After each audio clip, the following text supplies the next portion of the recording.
Welcome, everyone. I'll just give everyone a few minutes to come in. When you come in, you'll have your cameras automatically off and microphones muted, just due to the number of participants.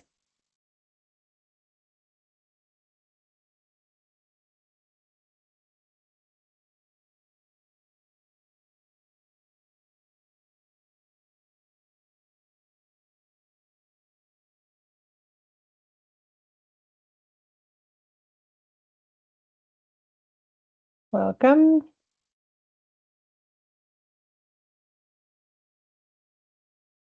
Just wait one more minute and give people a chance to come in. Just so you know, your cameras and mics are off automatically in this webinar. You are able to write in the chat and the Q&A.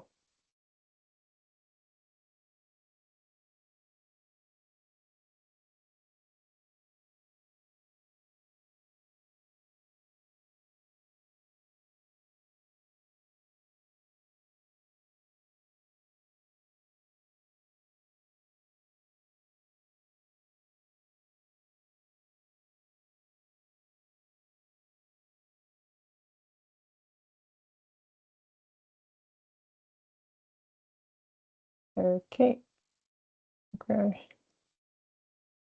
And some more coming in now. So welcome again to the webinar. We're just getting started now. Just so you know, your cameras and microphones are automatically turned off. You are welcome to write in the chat and Q&A function. So I will just think we can get started now.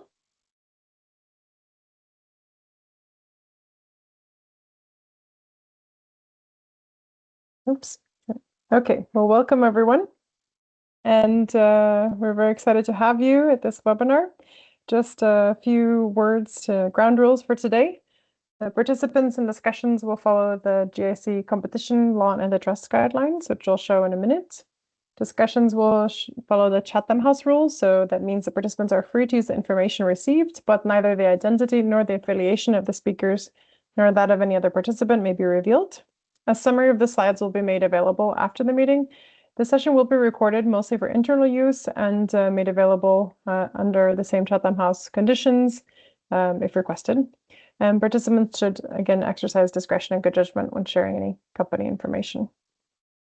These are the GIC competition law and antitrust guidelines, just to be aware of. And with that, we will get started. So I'm very excited to introduce to you today a great lineup of fellow speakers here. So we will have Gabriele Unger, General Manager of Together for Sustainability. Charlie Tan is the Chief Executive Officer of Global Impact Coalition. Fiona van den Brink, Senior Director of Innovation Platforms and Net Zero Technologies at LyondellBasell. Hans-Christoph Schwarzer, who is Head of Business Development of Petrochemicals at Clariant. And I will be your moderator or host today. I'm Amanda Martin, Lead Communications at the Global Impact Coalition. So we have not only a full lineup of great speakers, but also quite a packed agenda. So again, welcome, and we're really happy to have you with us today. The purpose of this session is really to introduce and give an overview on the Global Impact Coalition to the Together for Sustainability community and explore how these two initiatives complement each other in advancing a sustainable and net zero chemical industry. We will start off now with a short welcome introduction by Gabi from TfS. Then we will go into an introduction of GIC and a showcase of a couple projects. And we will have a short moment to reflect on the complementarity. This is a moderated Q&A, so with the panelists. And then we will have an open Q&A with audience questions that you can type into the chat or the Q&A function. I recommend you use the Q&A function, and if you prefer, you can also post a question anonymously. Using the Q&A function you should see at the top or side of your screen. And then we will have kind of close the next steps. So we will try to wrap up even a little before the hour, but it is a packed agenda. So with that, I will turn it over to Gabi to speak about TfS. Thank you, Amanda. Very excited we finally have this webinar, and to all, warm welcome from my side. I see quite some familiar names here in the participants list and some names that might be new. So therefore, I will introduce TfS, also taking the risk that many of you know TfS as you are members, but maybe you are in just one work group and haven't heard very much about what the others do. So let me give you the big picture about TfS. Why do we exist? What do we do overall? It says supply chains for a better world. That is where we come from. How to deal with sustainable supply chains. So our member companies, they all want to solve this challenge that they have. How can I make my supply chain and in turn the chemical supply chains overall, so meaning all the suppliers that are in the ecosystem of the chemical industry, how can I make them more sustainable? And that starts from transparency and then improvements. And for this in TfS, we use lots of synergies across the members. And we also use the efficiency through shared standardized tools and processes. In practice, that means that all the members share the results that they achieve with their suppliers, and other members can take it from there, always on the right side of the antitrust laws. So we can never speak about who buys what from whom, but the suppliers can share their results. And this way the members can build on the results of their fellow members. I'll come back to the details of what we do in a bit. Let me first talk a bit about how we are organized. In the next slide, you can see the TfS membership.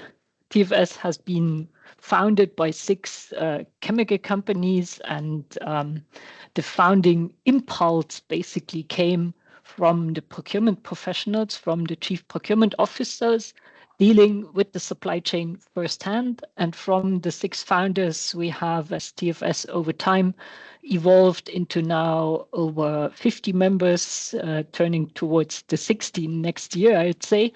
And this, meanwhile, rather big group is consisting of companies from all stages of the value chain. So you can see basically the breadth and depth of the chemical industry. You can see producers, distributors. You can see companies more in the upstream, more in the downstream, fine chemical, whichever way you would call it, or they would describe their business themselves. In the end, all of them have a big influence on the supplier ecosystem. And with this, in our view, comes also a big responsibility to ask about the sustainability standards and in turn to positively influence the sustainability standards in the supplier base, meaning to put that topic on the agenda in supplier meetings and actively work on sustainability in terms of transparency and improvement.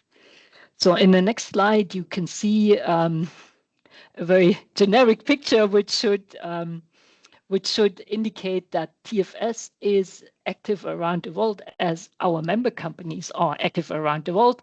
And we have various work groups and regional teams to cover the global activities that the members are. And all of you who are in TfS know already that in TfS, the actions are member driven. So the expertise comes from the members.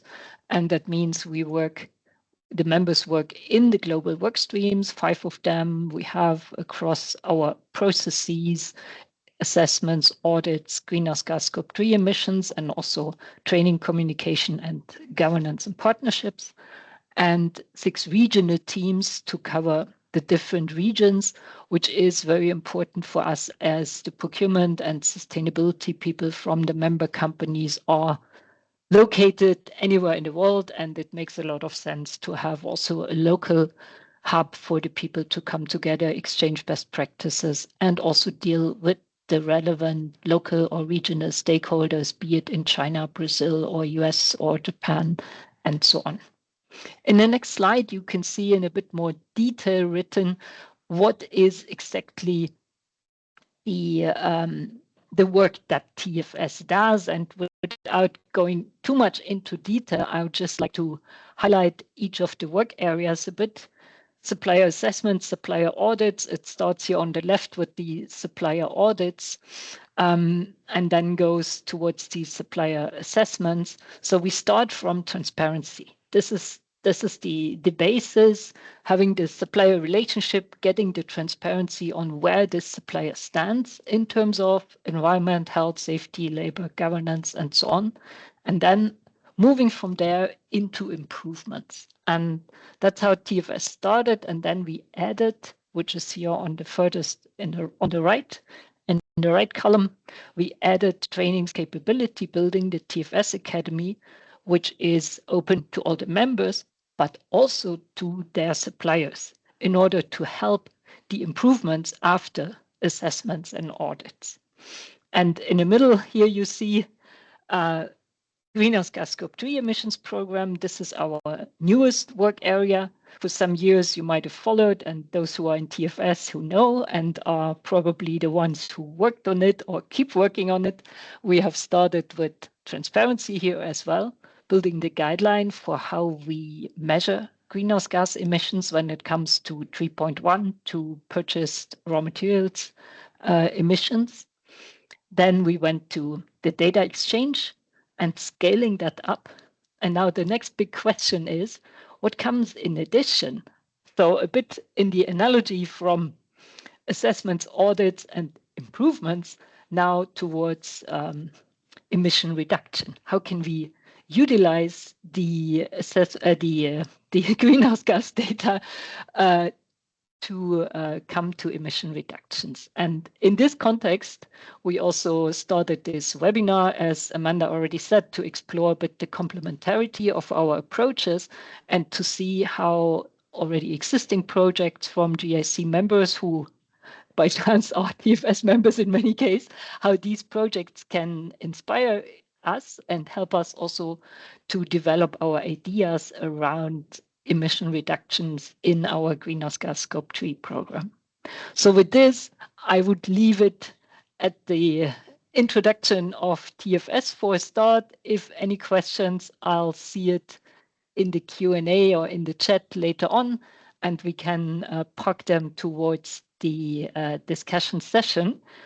And I will hand over now to Charlitan to introduce GSC. Thanks, Gabby, and appreciate you hosting this webinar for us. Hi, everyone. I would really like to take no more than 10 minutes of your time, I promise, to elaborate a bit further on the Global Impact Coalition. Before I talk about the GIC, maybe I can start with a small perspective from my side. I think we are all part of an industry that literally shapes the modern world, and yet we, as the chemical industry, are also at risk of being remembered maybe as the ones who didn't transform fast enough. You know, the next decade, in my view, will decide whether chemicals becomes the engine of the net zero transition or one of the sectors really that is holding it back if we are not able to work together. And it's really in this context and as a response to a global inflection point that the Global Impact Coalition was created and founded by many of the companies you see here, including LyondellBasell and Clariant. So why is the GIC an important driver of this transition that we are undergoing? As we all know, we don't need to say that the industry is really the hidden infrastructure of modern life. Up to 95% of everything manufactured depends on us. And yet, with that scale, I think also comes a bit of a hard reality. We're responsible for 6 to 7% of global emissions. Demand for our products are only projected to grow. So the world is basically asking us to produce more, while at the same time emitting almost nothing. So this isn't a small adjustment. This is actually a complete redesign of the system. And I think here's the truth that we discovered along this journey with some of the large chemical majors at the Global Impact Coalition. No single company can actually do this alone, not even the biggest. The breakthroughs we need, circular feedstocks at scale, waste to chemical routes, low emission olefins, these aren't just projects, actually. They're system shifts that need a real value chain integration approach. And the system shift only happens when multiple players are able to align, invest, share knowledge, and really move forward together. And that's exactly why GIC was created. So we were incubated actually at the World Economic Forum for a period of a couple of years. And then we spun off 2 years ago in November into our own independent entity based here in Geneva, Switzerland, but really as a coalition of the willing, a coalition of companies who want to take on the hard problems for the industry, the ones that define whether the sector will become part of the climate solution or maybe part of the bottleneck. So our mission is very simple. Turn collaboration into a competitive advantage for the industry, accelerate the solutions that genuinely can change trajectories, and ensure also the most senior executive level buy-ins to our projects under the GIC and our mission from the get-go to really ensure internal barriers can also be broken down when needed to get things done. So we really designed a process that you see here in the bottom right, which essentially takes us through ideation, through refinement of key global impact topics, and we'll touch on the projects in a minute that are relevant enough to companies collectively that it justifies breaking out, developing what is the business case, what is the underlying sustainability impact, and at a certain point when that business case becomes, let's say, more real, more tangible, this project spins off from the GIC. GIC is by legal nature a non-profit, so we really focus on the pre-competitive, the enabling and the acceleration part of getting these ideas to a point where they can be digestible and there is a clear pathway forward for the companies, and then they are spinning off. Amanda, next slide, please. So the value for GIC members, for me, really begins with the speed. We condense essentially what normally takes years of internal alignment and intercompany alignment into a matter of months. This is mainly due to a nimble project management team mixed with a pre-agreement between all of the companies on regulations around antitrust, kind of confidentiality, IP, and so on, which took honestly a lot of time to develop between the members, but now is really, I would say, one of the pinnacle points within the GIC. Yeah. So secondly, we offer a very neutral and trusted platform. So under this rigorous antitrust framework, let's say companies who maybe are sometimes competitors, they can actually sit at the table, they can compare realities, and they can build joint solutions. So this kind of neutral space is exceptionally rare and I think incredibly powerful as well. So third, for me, this is really in GIC's ability to drive investment grade outcomes. So we look at validating real business cases, which obviously include cost curves, real emission reductions, and so on, that factor into potentially building or developing pilots within that space. So there is no silver bullet, of course, as we all know. But this is really about how do we best align companies also from along the chemical value chain to look potentially at problems within different ways and then to uncover what that solution and that economic opportunity could be for the collective project. And finally, by pooling resources, we lower the risk profile for the members. So whether it's circular feedstocks, advanced waste conversion, companies are not carrying that burden alone. So collectively, we can go faster, earlier, and in some cases at a fraction of the cost. If we can just move forward, please. So What are the proof points that we have recently spun off from GIC? We will talk about a couple of the projects. My colleagues will in a couple of minutes. Maybe I can not go into too much detail, but just very briefly expand on two projects we recently had spinning out. So one on direct conversion and one within sustainable olefin space, because I think they're also good examples of why some work simply makes more sense to explore together, especially at an earlier stage.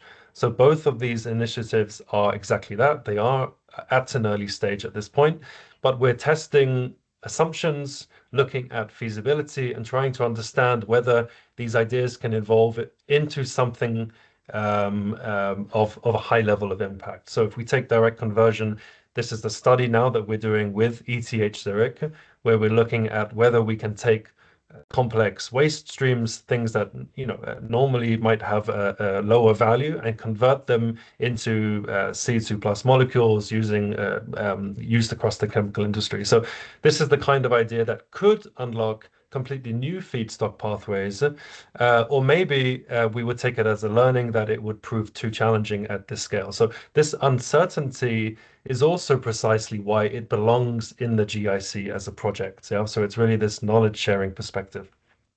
If we look at sustainable olefins, and if this can become, let's say, a credible alternative to fossil-based routes in the long term, it's obviously very early. We're assessing the technical and the economic viability, and we're understanding what the real constraints might be as a collective group of companies. But this is a project that also touches different parts of the value chain. Obviously, there's feedstock supply, there's technologies involved, there's offtake, infrastructure, and so on.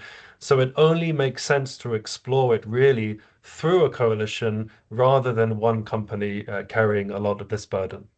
And then there are other examples. We've had the e-furnace, for example, which is live and operational at BASF headquarters in partnership with SABIC and Linde.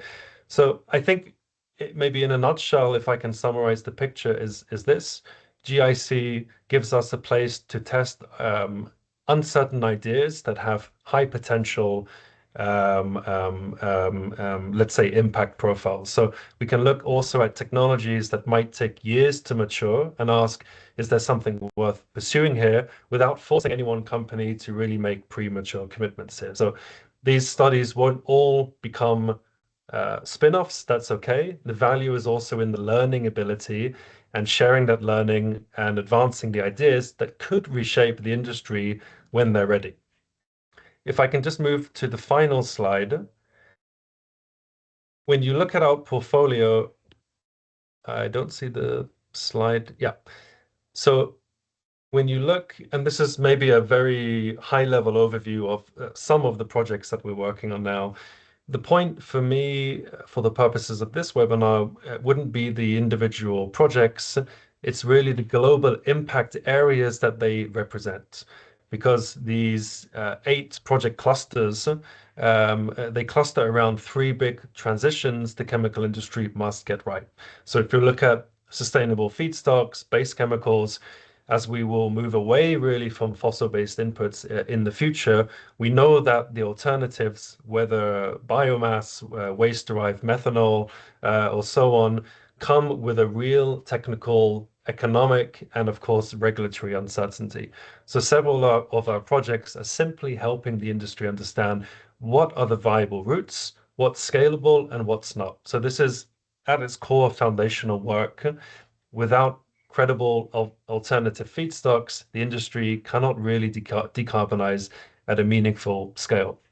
If we look at low emission processes, even if you change, let's say, the feedstock, the core process will still dictate the majority of emissions. So technologies like oxycombustion, like EDHOX, which is one that we would hear about shortly, are early examples also of how we test whether we can bring emissions down in assets that currently define, to some extent, our carbon footprint. So these aren't small optimizations. They're, I would say, systemic levers that determine whether chemicals can actually hit net zero.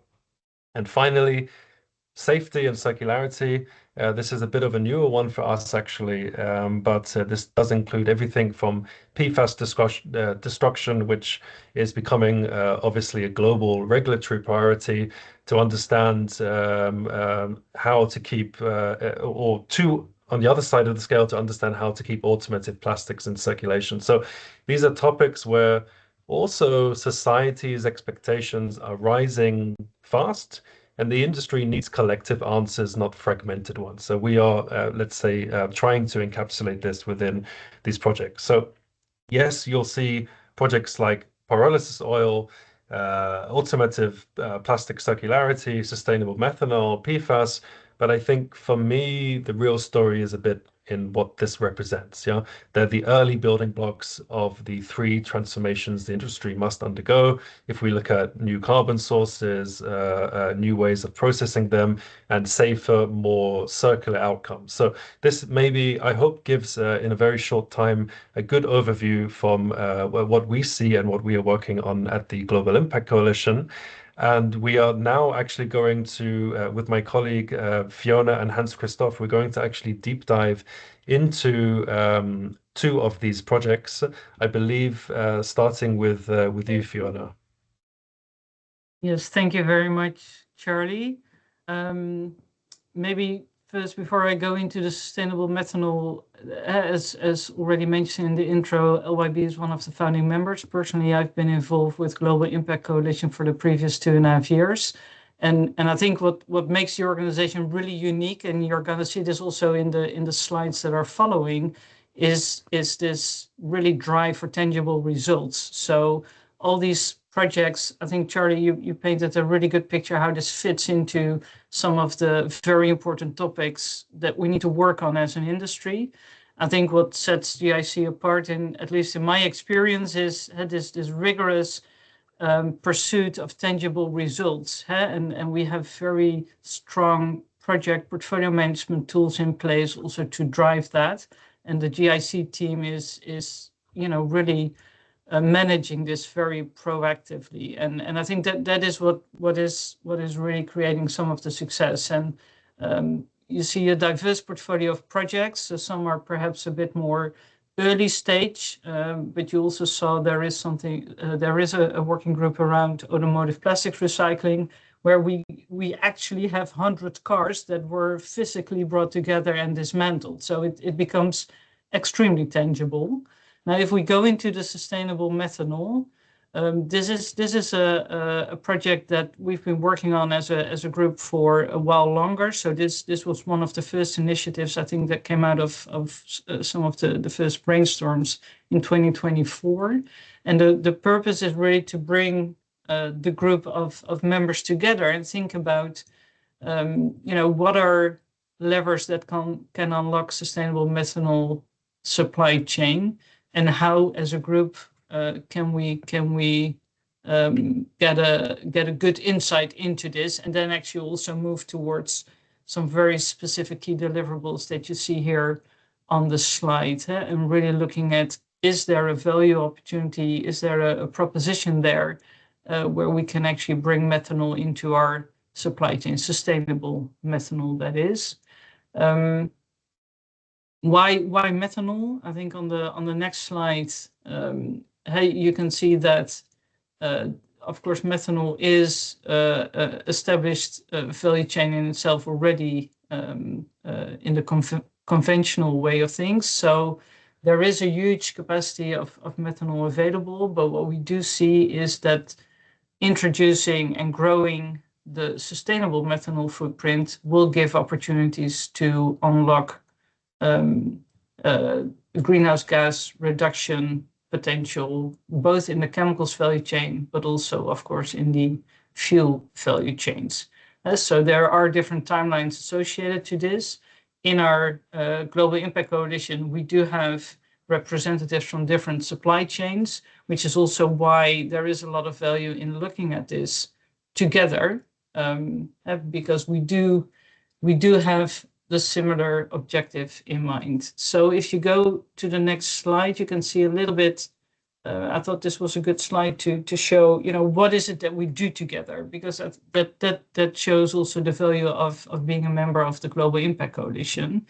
So we started with a very detailed analysis of the different technology routes to sustainable methanol with different feedstock, different technologies to convert into methanol.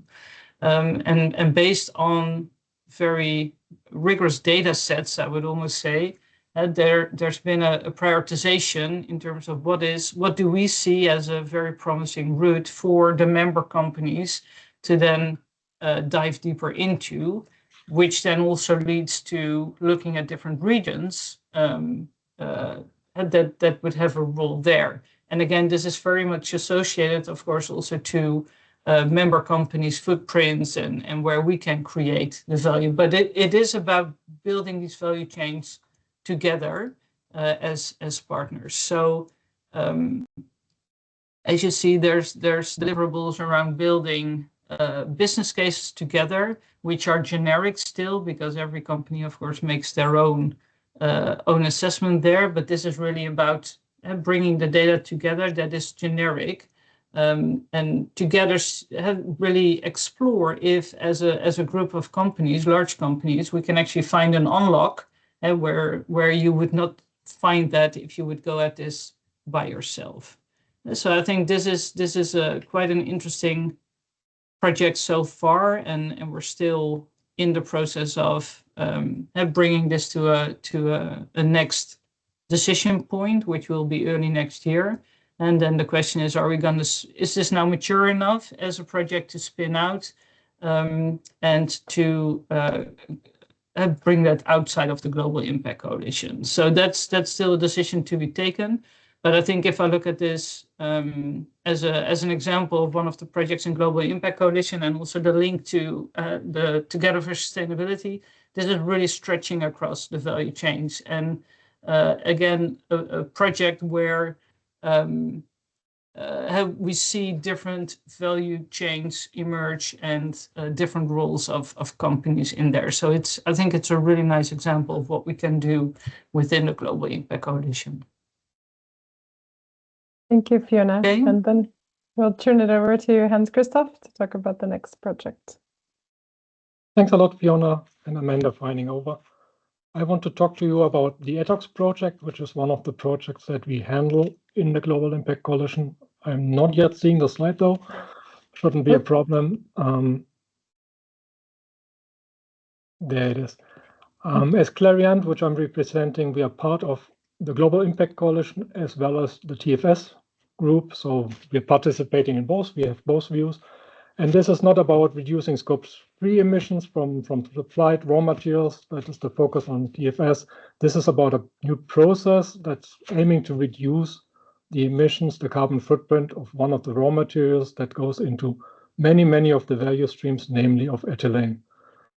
The process, ETOX is a trade name by Linde company, has been developed jointly between Clariant and Linde. It's a process that is catalytic. So we supply the catalyst, we developed the catalyst on Clariant side, and Linde designed the process around it, so that jointly we have been working on that. And we have reached commercial readiness of the technology, and now the topic is commercializing it. And this is where Global Impact Coalition comes in, because a lot of companies that are interested in this kind of technology, in this new technology, they still have questions about the risks. How high are the risks? What are the risks? Is it worthwhile investing into that?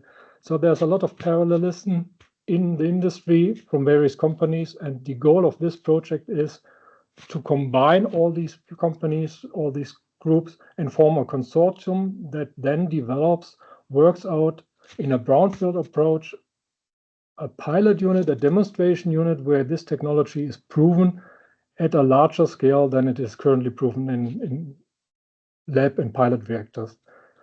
So instead of all the companies working in parallel doing the same, we aim to bring the companies together under the umbrella of the GIC to de-risk the technology, and that way to accelerate the commercialization.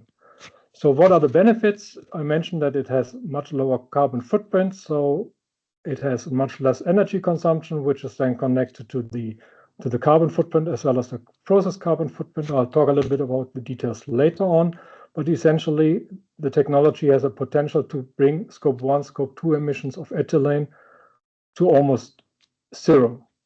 In the project, what we want to do is we want to define how such a demo unit should look like, where it should be built, how it could be best integrated into some existing equipment at one of the partners in this development. What are the technical terms? What are the commercial terms? How do we ensure that we are compliant, that there's no contamination across technical data exchange between the companies that would be viewed critical from a trade law perspective, and other topics that are related to the business case. There's various aspects that need to be worked out, and this is part of the task and the topic of this project, which we started in this year, so it will be continuing to the next year and likely into 2027, depending on how fast we can progress on it. Let me also talk a little bit about the process itself, because I mentioned it. This is a schematic of the process. So we're using ethane, like in steam cracking, as a feed. We are combining it with oxygen on a catalyst in a first reactor. This is the ATOX reactor, which is a multitubular reactor, where it's catalytically converted into a mix of products consisting of ethylene, unconverted ethane, as well as acetic acid. And then it's followed by some separation sections. First, we get the acetic acid removed and also the water that is being formed in that process. So we have a product coming out of it, which is glacial quality acetic acid. And then there's a cleanup of the remaining gas phase, which provides a high purity CO2 stream. So there's where the gray area comes into. If you vent this CO2 stream, you have about 60% CO2 footprint reduction, scope 1 reduction compared to average steam cracking. If you go or utilize that CO2, you could bring it down to almost zero scope 1 emissions. And then finally, the ethylene recovery unit, that's like in steam cracking, you separate the ethylene from the other hydrocarbons, and then the main product out of this process is the low carbon footprint ethylene. So that's in a nutshell from my side on the project. I'm happy to answer questions later on. And now back to you, Amanda. Excellent. Thanks so much. So then with that, now that we've deep dived and shared a bit about what is the Global TfS and Global Impact Coalition, and shared some of the projects as examples, I think it's and there was also a nice segue in the chat, a question around what is the complementarity? How do the two organizations complement each other? So I'll turn it over to you, Charlie, to share a little bit about this, and then also can chime in from Gabby and Fiona. Thanks.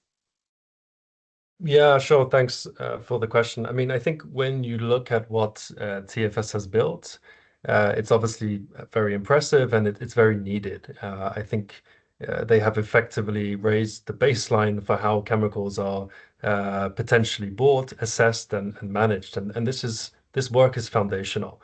And the next phase of the transformation requires something equally important. This is really around changing what we produce, how we produce it, obviously what carbon goes into it, and then the integration of technologies along the value chain that would also enable this. So for me, this is really where GIC comes in. Quite a lot of the GIC work is around, of course, the technologies, the feedstocks, and the business model, and obviously the offtake side that will shape the fundamental cost, carbon, and circularity profile actually of chemicals over the next decade. So these are decisions that will ultimately ripple downstream into procurement, into scope 3 footprint calculations, and ultimately into customer expectations as well. So this is a bit how I see the linkages across GIC and TfS, but I would also like to hand over to Fiona to also share her perspectives on that. Yeah, thank you, Charlie. If we look at those technology developments that are needed to make the transition, what we see and know is that it's not just the technology that is making something successful. It's this whole ecosystem that it's a part of. So it's indeed a How do you attribute certain credits? How do you calculate carbon footprints? So all these elements come into play. And also what we consider to be truth today might actually change in time. And I think one example that came up while we were actually preparing for this webinar was an example around using biomass, first generation biomass. And there was just a new report published that actually said that first generation biomass is not competing with food chains. Well, that is something that, of course, for a while is now understood to be the case. If those and I mean this is one report and needs to be checked, but I think those kind of elements are really important for the transition that we're making, and we're going to be learning together on this journey, and we're going to be refining our statements, challenging our assumptions, and that goes across the value chain, and that is related to feedstocks we procure. It's related to how do we attribute carbon to the products that we produce. So we need to have all stakeholders in that whole system to come together to bring the best solutions to life. And I think that's also why this collaboration is so relevant, and why it's also so relevant that we have different organizations like the two we have here on the slide really working together and being complementary to each other, because there is a lot to be done and a lot we still don't fully understand or what still needs to be developed. So for me, it's really clear how we all have a unique role to play in this transition. Thanks for sharing. Maybe I'll turn it over to you, Gabby, if you can also share some on how you see the connection between TfS and GIC from the TfS perspective. Yeah, thanks for the question, and nice that we see the presentations and hear your views on this, which I very much echo. And when we prepared this webinar with GIC and thought about why this is important, we came also from this idea. It's both member driven, and it's really for us and the members to find out what are the best ways, looking now from the TfS perspective, what are the best ways to further scale the greenhouse gas scope 3 program, and to also add this element of emission reduction. And for that, we have just founded a new group with members who are particularly interested to work on this together. And there are many ideas. And for sure, some of it will be, as you always say, the kind of low-hanging fruits, if there are any in emission reductions. But for sure, some like make your suppliers convert to renewable energy sounds like a low-hanging fruit. In practice, might be a bit more difficult, but many other ideas are out there. And in this context, we saw GIC as one of the ideas how to really scale and develop ideas and scale them in terms of emission reduction. And we're very conscious that this is a complicated process and something that is best done across companies and not by one company alone. And that's really where our both organizations follow a similar pattern of collaboration and also share the overall goal in the end. And TfS has started working with PACT and with other like-minded organizations, so that could be one puzzle piece in our collaborative partnerships. And obviously, you've been in GIC already quite successful with projects, which proves that this way works, and that is something we can learn from and we can collaborate with. Right, thanks for sharing. And maybe just turning it over to you, Charlie, to kind of speak to some of the points Gabby raised also around working collectively on these projects. How do you see that's kind of the benefit, and again, how maybe coming off of how do you churn the plans into real action and facilitate, as you mentioned, the scale up in a fast way, an effective way, supported by the work that GIC does. Maybe you can speak a little bit more to that. Yeah, I mean, I think we have to, as GIC, we have to be able to showcase that we can do it at a significantly quicker pace under the umbrella of GIC, under the framework and the regulations of GIC that were put in place by the companies, than let's say outside of GIC. Yeah? So we also spend quite a lot of time looking at how do we optimize or how do we streamline certain processes within the projects. How do we best and most proactively provide not just a project management support, but also a content support to the projects. Of course, each individual company has extremely capable and competent content, let's say technical teams, but it's also around, if you have 5 to 8 companies in one project, there's a lot of alignment that needs to happen, yeah, and there's a lot of trust that needs to be instilled within the individual participants of that project from all the different companies to ensure that that everyone is bought in, everyone understands why they do this. Yeah, the reality is, companies and the participants in the project have their own day job, right? So this is an additional point for them. So it's very important that there is then this top-down culture that these sorts of projects need to be prioritized internally. They need to be backed and supported internally. And this is obviously why we have put quite a lot of time and effort into structuring what the optimal governance structure looks like. So we have an executive committee, which is actually chaired by Fiona. And then we have a CEO advisory board who meets, I would say, at a yearly or bi-yearly basis to really look through the project portfolio and to give strategic advice really as to how best these sorts of projects will get through the gates when needed. Because obviously companies these days, I mean, everyone is in the same boat. It is not an easy time. There is a competition, I think, or let's say a cost or an opportunity cost of how capital funds should be deployed.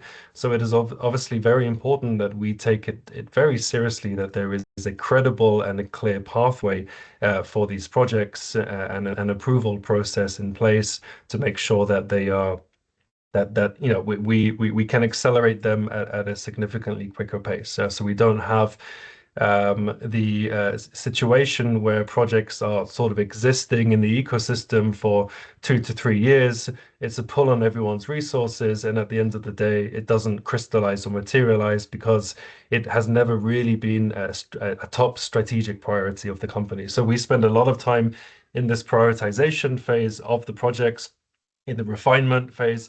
The 8 or so projects you saw that we have broken out are actually from a longer list of about 30, which we initially looked at. Yeah, so we are really focusing on, let's say, the 20 or so % of the entire potential of the portfolio, and really looking at what are the key impacts projects that we want to work on, which has a high conviction from a majority of companies. Thanks, Charlie. And maybe just over to you, Hans-Christoph, also to your experience from Clariant. Clariant is part of both organizations, and just wanted to see how it's been for you, kind of firsthand experience, let's say, working on some of these projects, and how do you think that that benefits Clariant also? Well, as Clariant, it's our company goal to drive and the sustainable transformation in the industry. We are part of, as you mentioned, both organizations because of that. And a lot of our products are at the core of many, many value streams in the chemical industry. We're producing catalysts, we're producing adsorbents that go into many products, many materials that are then later used. So from that perspective, as well as the perspective that we develop a lot of our products in collaboration with partners, it's very natural for us to collaborate, and we see this as a clear target, a clear requirement for this transition to collaborate, and the Global Impact Coalition provides a platform for doing so, such as Together for Sustainability with a different aspect, but we're talking here about the Global Impact Coalition. So I'm personally involved in 2 of the projects. And in the ETOX project that I would like to focus on now, the support that we received from the Global Impact Coalition was really much helping to accelerate, because on one hand side, the framework of collaboration was already agreed on. So that helped a lot instead of going through all these legal aspects on collaboration that was said. There's a lot of support from the team on the project management side. That's excellent. That's also helping. It's day-to-day help. And there's also a lot of contacts, high-level contacts that are strategically placed that helped us a lot to address the right persons very quickly to get, like Charlie mentioned, the priorities right in the project, that we are not having to talk through all the organizations that are our partners to get the final okay to go or not to go. Thanks for sharing a bit your experience. And maybe just please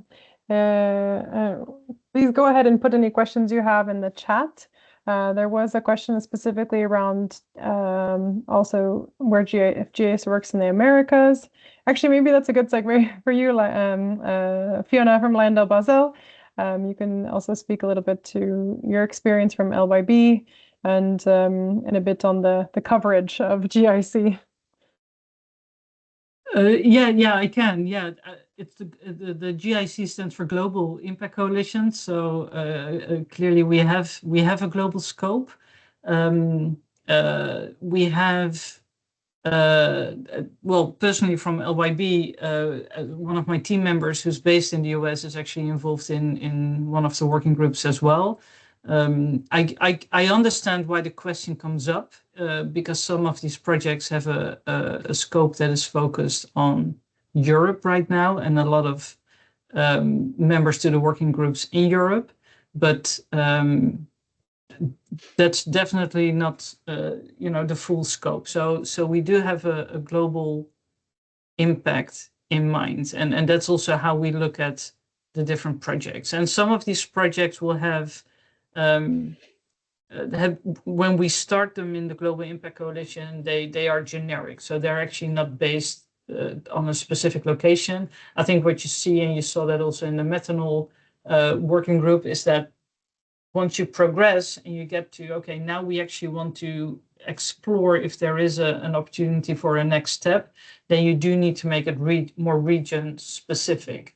And also have, for some projects, we're actually looking as specific as to, where do member companies have sites? So where do they have a footprint, so that we can actually leverage a location. But if you look at the members of the Global Impact Coalition, it is a global representation, and we are looking also at Middle East, Asia, US, in addition to Europe.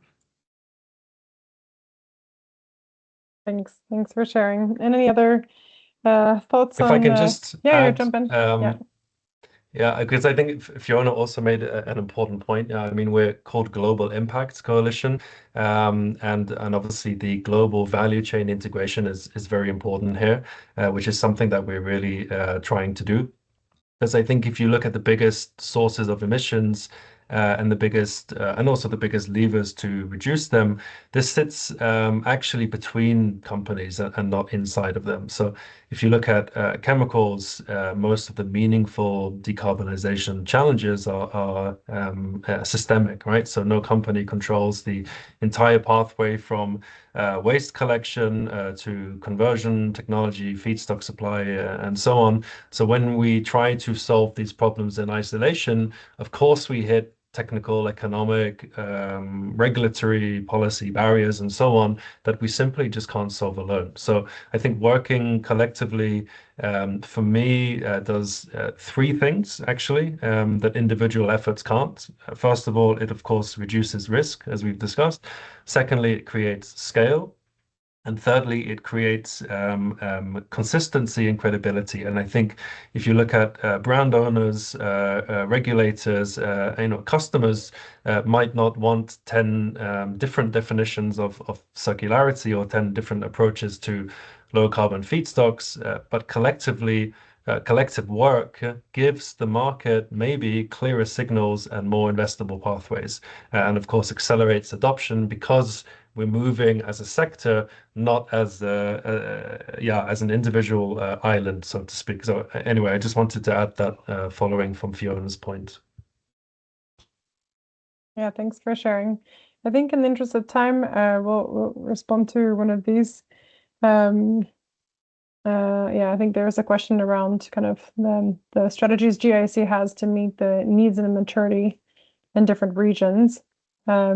I think we kind of touched on that just now, but we can also respond there. So I think in the interest of time, I would go then to the next step slide and turn it over to you, Charlie.